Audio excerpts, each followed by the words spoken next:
Praise God. My name is Rebecca.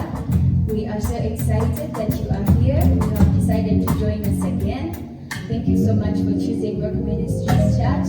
We are going to be starting our service off with a prayer. So let's close our eyes. Heavenly Father, we want to thank you because you have brought us here again, King of Glory. We want to thank you for the protection that you have put upon us. We want to thank you for your provision, King of Glory. And we want to thank you because you have made this service possible, King of Glory. And we pray, Father, that your Spirit will come down, that your Spirit will come and teach us. We pray that your Spirit will come and heal, King of Glory, as we go through whatever is going to be done today. We thank you so much and we are grateful for all that you have done. In Jesus' mighty name we have prayed. Amen. And now we are going to be welcoming the praise and worship team to take us on.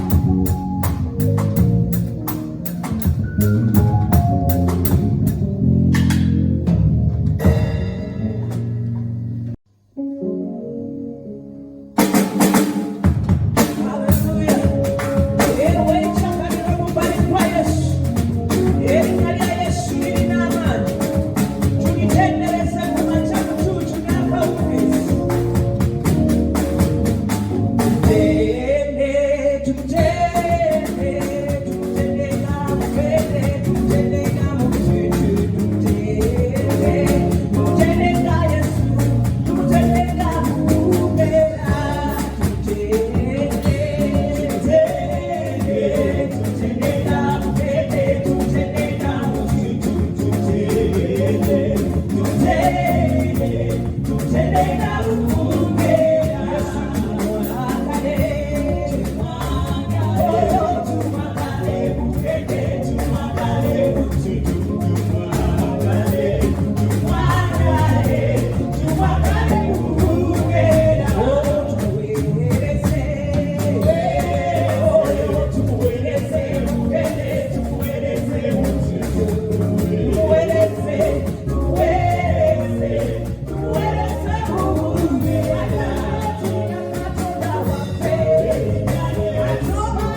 You are holy, you are worthy, Lord of our praise, Heavenly Father.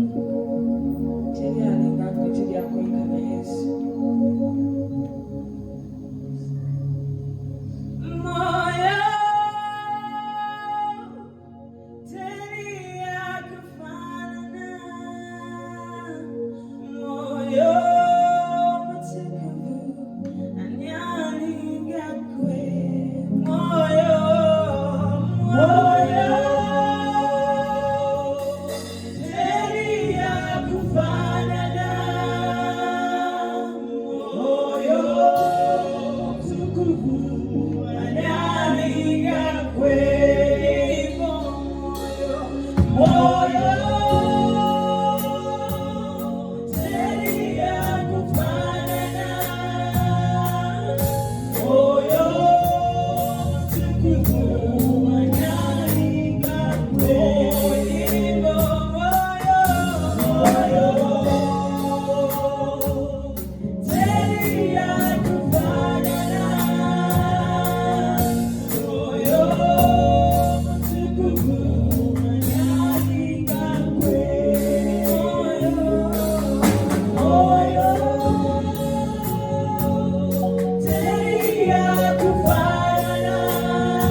stand against the Lord. No one can. No one will. Who can stand against the Lord? Who can stand against the Lord? No one can. No one will. Stand against the King. Who can stand against the King?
Praise the Lord, everybody. This is Rock Ministries Church, okay? And this is our online service. Welcome today, all right? This is a beautiful day that the Lord has made for us to rejoice and be glad in it. My name is Andrea Preston, coming from Rock Ministries Church, Chambogo branch, okay? That's where my husband and myself, we are leading, okay? And I just want to say hello to everybody, the Rock Ministries family in the different parts of the world, in the US, in the UK, in Uganda. I just want you to know that we love you and we are continuing to pray for you. Today, I bring the word of God, and I would like to start with the word of prayer. Heavenly Father, thank you for your word. Thank you for your people. Thank you for your love. Thank you for this beautiful day that you have given unto us once again to share your wonderful word. Father, I pray that you will speak to your people. Let them be encouraged in these days. And let us continue to praise you, Lord, in whatever we are going through. Thank you for the message. I bless your name in Jesus' mighty name. Amen. Wow. I'm going to be talking about the love of God, being the nature of God, okay? So I'm going to look at the nature of God being love in so many different ways. I have experienced the love of God in my life, all right? Sometimes we hear these statements and we're like, oh, how does that feel? How does it feel to feel the love of God? What does that even mean? You know, but when you feel it, when you get to experience it, you get to know that this has been God and this has been the love of God. So if you're out there, I just want to encourage you that God is love and God is surrounding you. God is where you are, and his love is just there to, you know, show you compassion, to show you comfort, and to show you his goodness, all right?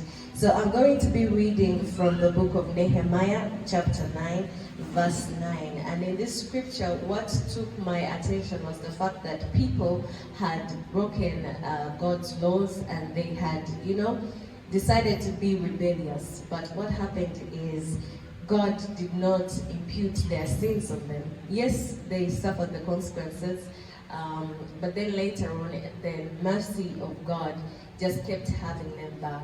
There's something that I have learned about God, about everything else. My husband always asks me, who is God to you? And probably to you, he's God the miracle worker, he's God the way maker, he's God the powerful, wonder-working God, and all these other names that we could give him. He's your provider, he's your defender.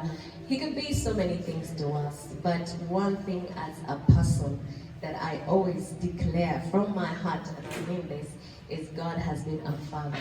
And he has been so father-like to me in so many ways. And I continue to extend this to you so that you will be reminded that he's a father to you as well. So the book of Nehemiah chapter 9 verse 9 says, this is talking about a prayer that the children of Israel had when they were in a camp, and they were remembering the law of the Lord, okay? So they say, among the many things that they start with, I'll go to 9 because of time. They say, you saw the suffering of our ancestors in Egypt. You heard their cry at the Red Sea. You set signs and wonders against Pharaoh, against all his officials and all the people of his land. For you knew how arrogantly the Egyptians treated them. You made a name for yourself, all right? You made a name for yourself, which remains to this day. You divided the sea before them, so that they passed through it on dry ground.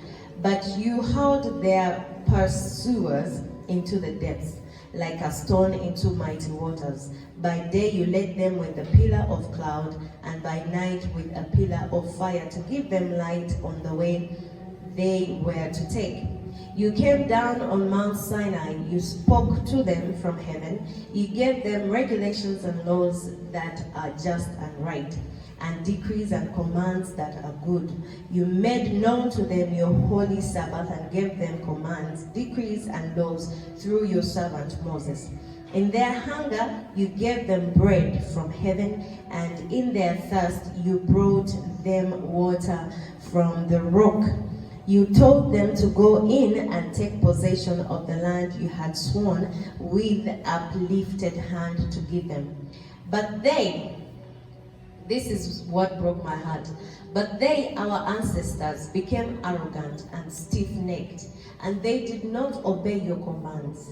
They refused to listen and failed to remember the miracles you performed among them. They became stiff-necked and in their rebellion appointed a leader in order to return to their slavery. But you are a forgiving God, gracious and compassionate, slow to anger and abounding in love. Therefore you did not desert them, even when they cast for themselves an image of a calf and said, This is your God who brought you out of the land of Egypt, when they committed awful blasphemies against you. Because of your great compassion, you did not abandon them in the wilderness. By day the pillar of cloud did not fail to guide them on their path, and the pillar of fire by night to shine on the way they were to take. You gave your good spirit to instruct them. You did not withhold your manna from their mouths, and you gave them water for their thirst. If you have been following, I know your heart is already breaking. Here is God showing so much love to these people. He goes to Egypt and he brings them out with so much power. He shows these mighty wonders in Egypt. He brings the frogs, the Red Sea having to turn into blood, and all these mighty things that happen in there, even to the death of the people in Egypt, because he wanted to bring the children of God out of them. And when he brought them out, he was taking care of them. He would feed them. He would, he had a pillar of fire and a cloud by day, a fire by night. He was showing his mighty signs to these people. But what happens is that, how did they pay God back? They got a stiff neck and they decided to rebel against him. They blasphemed God and they started to shoot at him. They made a calf and they said to themselves that this is the God who got you out of the land of Egypt. If you took some time to think about that, it can break your heart, right? And but what breaks my heart even more is the fact that the Bible says, but God, who is slow to anger and rich in love, such a compassionate Father, he did not look at all the things that they did. He just took the responsibility of a father and he was like, I'm not going to abandon them. I know they've been silly and they've done all these kinds of things, but it's not right that I leave them. He continued to take care of them. He continued to provide. The Bible talks about giving them manna. And he continued to, his cloud by day, fire by night. It continued to go with them even after all these things that they had done against God. So I just want to encourage you out there, my friend. You could be going through something. Maybe you did something and you think it's so bad and you feel like the Father's love has been taken away from you. But I just want to encourage you, he is not like that. God loves us, and you don't have to make yourself perfect before you come to the Father. You just have to come, okay? Come as you are, and then he will perfect you. None of us is perfect. I'm here speaking to you, but I'm not perfect myself. I just want you to know that God, he doesn't use the qualified, but he's a God who qualifies the disqualified so that he can use them. Okay? So don't you worry, don't you fear about what you're going through or what you have done. God still loves you. You could be a Christian out there and probably you fail in a certain way and you're thinking, oh, my prayers won't work. Even if I come to the Father, he can't help me because now I just did such and such a thing. It was too bad. There's no way he can have mercy upon me. But think about these people. What they did was crazy. God has shown himself. He's literally poured himself out to these people. And all they pay him back is they decided to go with other gods. Over and over again, they rebelled against God. They did not listen. They spoke hateful things against him. But I just feel like God will never stop, or he will never give up on us, and he will keep pursuing us. because He's a loving Father. And because He's taken it upon Him that you are His child, you're His responsibility. It doesn't matter how crazy you fall, the Father will make sure that He cares about you, just like any father out there.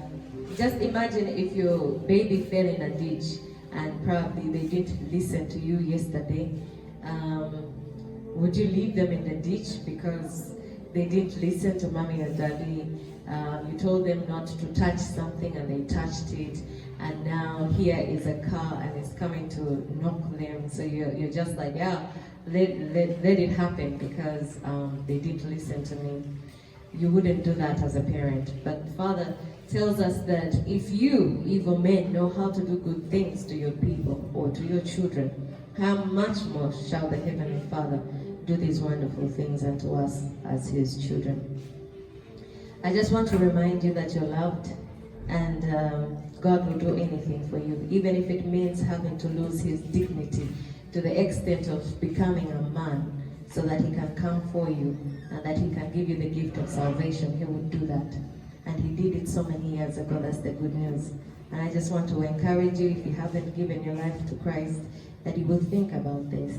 God loves you. He's reaching His arms toward you, and He wants you to come back home. But even if you are a Christian and you feel like you have fallen somewhere, maybe you've fallen in faith, maybe you've been doubting God, maybe you've been angry with God in a certain way because of what's going on around the world, and you probably ended up saying things that you shouldn't have said, or you tried to, rebel so that you can get God back.